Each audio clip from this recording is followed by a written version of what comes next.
I thought it was just a weird visit to my mute friend's house until the walls started talking. He wanted me to wake up his little sister. Ethan Wilder was weird. I can't think of any other way to describe him. He was friendly enough and usually kept to himself, but he didn't say much, and when he did, it was the weirdest shit ever. So, I didn't talk to Ethan often. He used a whiteboard to communicate, which could get tedious, especially when he took forever to respond. Yesterday, I was shopping with my mom, and we ran into my English teacher, who for some reason, dumped Ethan Wilder's books into my arms. Apparently, Ethan missed summer school, so Mrs. Kane was on the warpath. She didn't want to visit him directly, and my mother, of course, piped up with, "Oh, yes, Luke would love to help out." I did say, "No, I'm good," but both my mother and my teacher collectively agreed that I was doing this, and I had zero choice. It's worth noting that I've already graduated. Ethan was repeating a year, and since I was no longer a student, as well as a fully grown adult, I didn't have to follow my teacher's orders.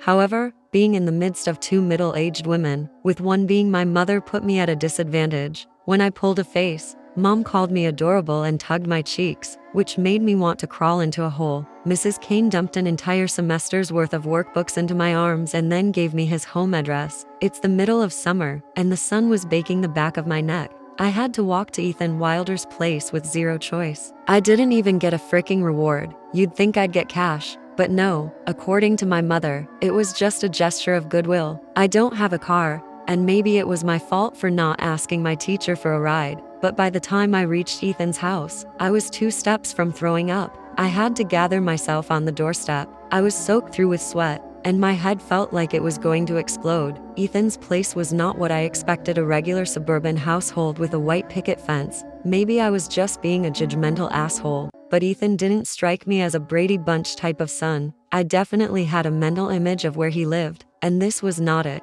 I think Jake, a guy in my class, once said Ethan lived in the trailer park. I guess I believed him. Knocking 3 times on the Wilder family's door, I just wanted to get it over with. The sun was already setting, and I wasn't looking forward to the walk back. Mom disengaged herself from mom duties after PM, so it was my responsibility to make my own way home. Now, I know I said Ethan was weird, but I wasn't expecting him to answer the door with a strip of duct tape over his mouth. The stench that followed him and clung to him was like a physical entity slamming into me. It was a mixture of rotten food and feces. Ethan's face had grown noticeably thinner, sunken eyes and hollow cheeks giving him a gaunt, almost skeletal appearance. His clothes were visibly filthy, with his jeans and shirt clinging to a weary frame like a second skin. It was the lack of spark, of life, in his eyes, 2 hollowed-out caverns penetrating right through me that sent me stumbling back, my heart in my throat. Before I could speak, the guy pulled out a roll of duct tape from his pocket and took a stumbled step towards me.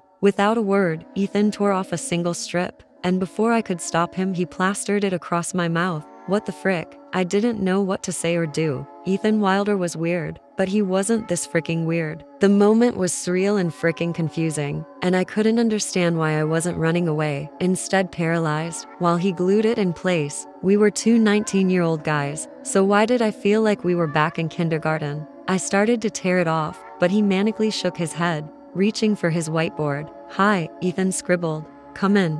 "No, it's okay," I said, then remembered my mouth was taped up. I gestured to his workbooks in my arms, but he ignored them. "Come in," he scribbled. "You look like you could use a drink of water." I tried to tear off the tape again, but Ethan stuck it back in place. "No, Luke," he wrote down, shoving the whiteboard in my face. "You can't speak." I could see his lips stretching into a grin through the creases in his gag. He went back to his whiteboard, scribbling another message. I noticed it took him 3 tries to write the word "come" before he gave up and just drew a large arrow pointing inside the house. I didn't know what to say. I wanted to laugh, but laughing felt wrong. I didn't realize how young and stupid I was, or how much I wanted my mother, until I was standing in front of Ethan Wilder, who wrapped his hand around my wrist and yanked me forward. I dropped the books, but he didn't care, pulling me over the threshold and slamming the door. Ethan's grasp was strangely gentle, but I knew if I started tugging away, his nails would start to dig in. I had no choice but to follow him.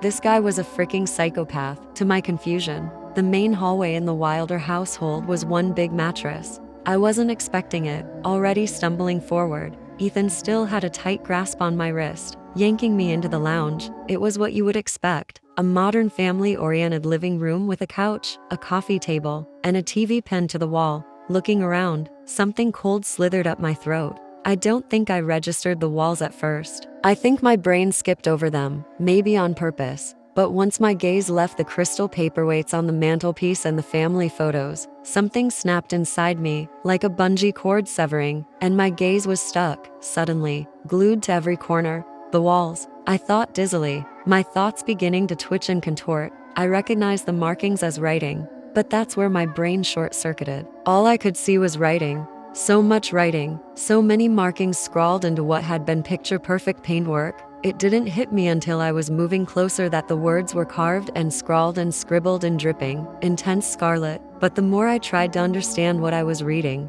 I could feel myself sinking deeper. For a disorienting moment, I forgot my own name, then my mom's name. I forgot why I was there in the first place. And then, after a stumbling step forward that dragged my body towards the walls, phantom fingers twining around my neck, I didn't know who I was. These words were pouring into my head and setting my blood alight, numbing my bones. It felt like my mind was being drained, sucked right through my skull by an invisible vacuum. I remember dropping to my knees, as if in prayer. But I don't know who I was praying to. I could sense it in the air, a suffocating presence forcing me into a bow. It allowed me to lift my head slowly, so I didn't take it in all at once, and like a puppet, my body obeyed, paralyzed. The writing on the walls, the indistinguishable scribbles splattered in scarlet, were freaking talking to me. I could hear them, static whispers I couldn't understand bleeding into my skull. The same words were written, carved, and scrawled in a language that twisted my gut, igniting thoughts and feelings I couldn't comprehend, already twisting and contorting my expression.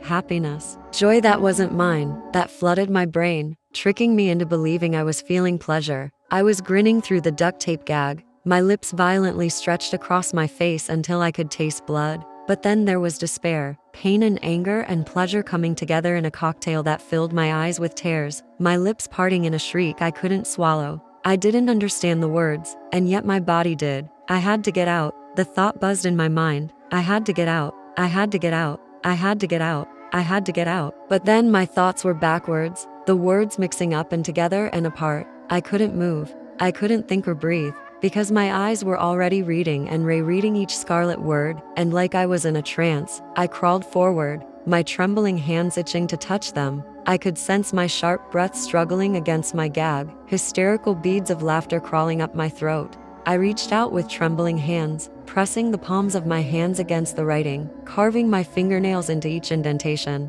I could feel the urge hit me like a wave of ice water, my own fingers twitching, ready to tear into my skin and imprint myself on these walls. It was the only way I was going to give back, the only way I could pledge myself to these words. Ethan grasped my hand, pulling me to my feet, and my head spun, my identity crashing back into me. Blinking rapidly, I shuffled back, swallowing bouts of barf filling my mouth. It wasn't words that were carved into every wall in Ethan Wilder's living room. It was something else, a language, a thing that made me want to scream and claw my hair out, rip the flesh of my bones. It made me feel freaking crazy. Reality seeped back into fruition, and I was staring at entrails ingrained into the wall, old red pooling from each marking. I was Luke. The thought was delayed, already suffocated. 19 years old, I had a mom, and her name was Iris. Ethan pulled me back, and like a doll cut from its strings, I stumbled toward him. I barely felt his hand still wrapped around my wrist.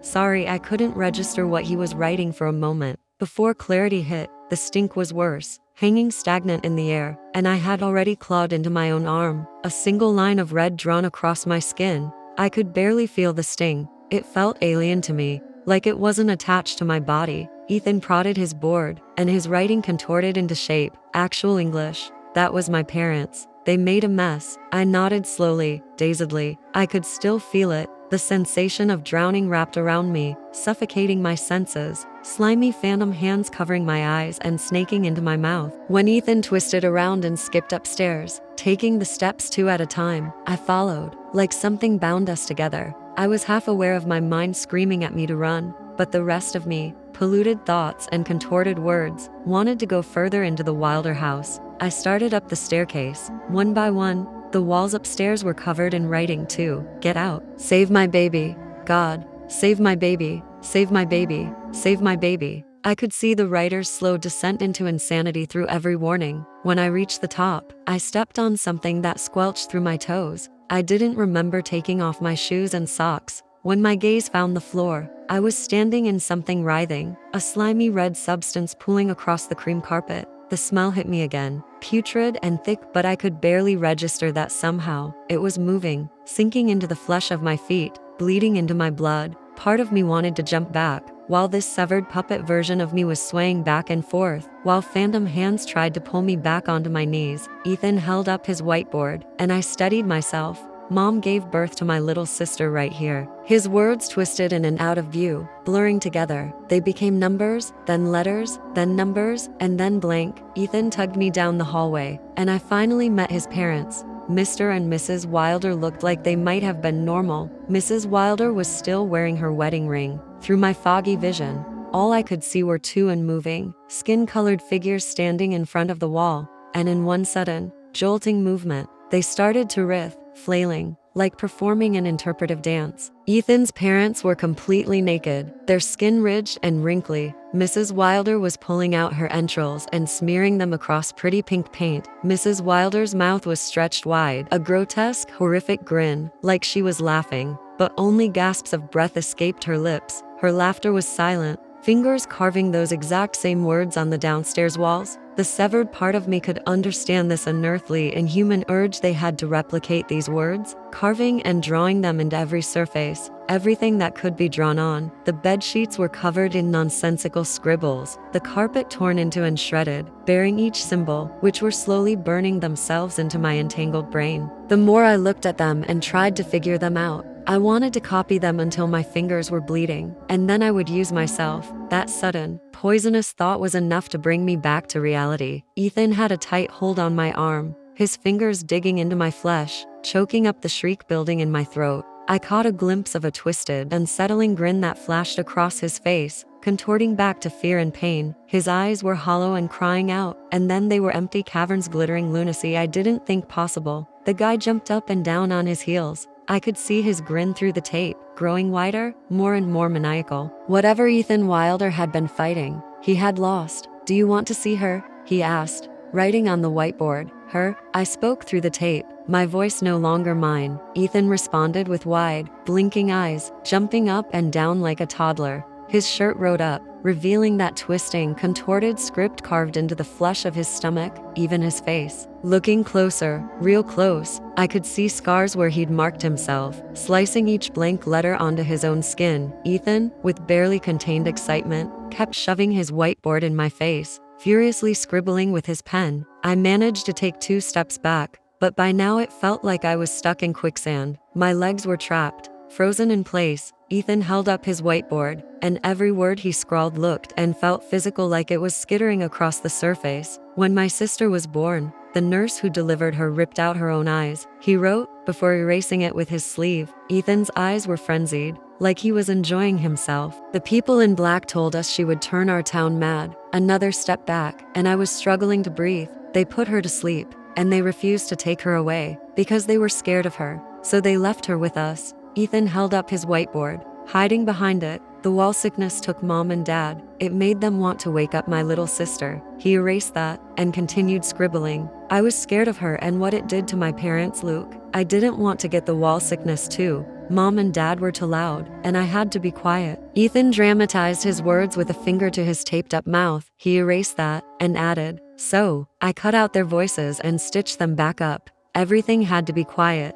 That's what the people said." He tipped his head to the side, and I heard an unmistakable laugh muffle through the tape. Then I started to read the words on the wall, and his words started to shift and twist together, mimicking the words on the wall. Ethan was giggling through his gag when he pushed me through another door. I didn't realize how many doors were in the house. I counted 2 upstairs, but when Ethan was shoving me through one at the end of the hallway, I counted 6. There were 6 doors. The room I stumbled into, Ethan by my side, was a nursery. Mrs. Wilder had decorated the room a light purple, pastel colors blending together. I found myself in front of a crib, a tiny bundle of entangled blankets, but there was no baby, only empty space bleeding between the cloth. The more I stared and looked for it, there was nothing, and in the nothing was something, but I couldn't see it. I choked on my own hysterical shriek of laughter. I reached out and touched the blankets, touched the oozing space between the blankets and thin air, and the nothing in between. It was that nothing that snapped something inside me. I was already laughing, already tearing at my face, already being forced to my knees to pray. Ethan finally ripped the tape off his mouth. "I want you to do it," he whispered, his words collapsing into tangled gibberish.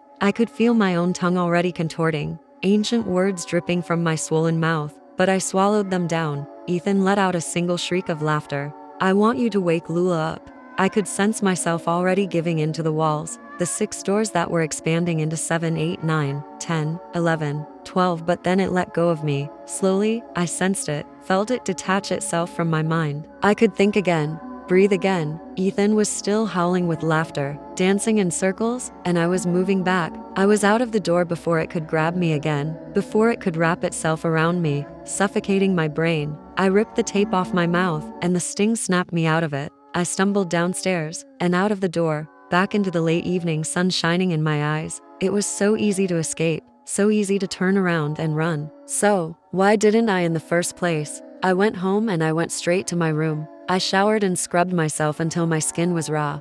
I keep looking for the blank language on my skin, because it feels like it's part of me. I want to tell Mom about Ethan, but I don't know how to explain what I just saw, what almost freaking consumed me, body and mind. Please, someone tell me what the frick I just witnessed, because I think I'm going mad. Mom asked me what the markings are on my arm, but the last time I looked, I didn't have any. Now I do.